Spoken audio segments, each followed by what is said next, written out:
Et dans quelques instants, ce sont les lycéens franciliens qui devraient prendre le relais. Plus de 8000 postes d'enseignants supprimés dans le secondaire, des suppressions qui seraient liées à une baisse du nombre des élèves. Pour y voir plus clair, Caroline Bell et Yves Le Bacon sont donc allés dans un lycée en région parisienne. Ambiance studieuse au lycée d'Arsonval. Pour la plupart des 1050 élèves, c'est la dernière ligne droite avant le bac. Côté professeur, on s'inquiète des suppressions de postes annoncées.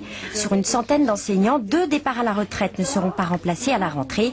Comment ajuster les effectifs professeurs-élèves? Un exercice compliqué pour le proviseur.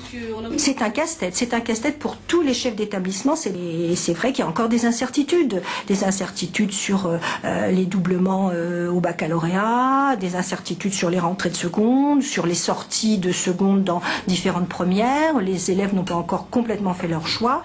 Ici, les classes ne peuvent contenir plus de 36 élèves, faute d'espace. Les professeurs redoutent de devoir sacrifier certaines options, comme cette initiation aux sciences de l'ingénieur proposée à ces élèves de seconde.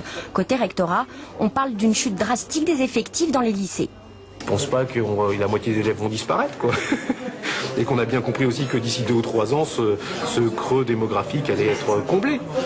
À l'Académie de Créteil, entre 2 réunions de crise, on assure que ces suppressions de postes sont bien la conséquence d'une chute des naissances enregistrées dans les années 90. Non, elle a jamais été. Nous avons perdu 4500 élèves pour la rentrée prochaine.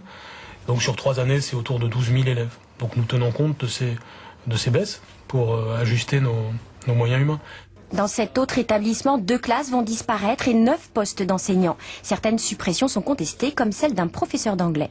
On aurait 24 heures supplémentaires à répartir sur 3 enseignants. Donc ça ferait 8 heures par enseignant, c'est pas possible, on peut pas fonctionner comme ça. Pour équilibrer le système, l'éducation nationale table sur le développement des heures supplémentaires, même si les établissements ne peuvent imposer plus d'1 heure par semaine à chaque professeur.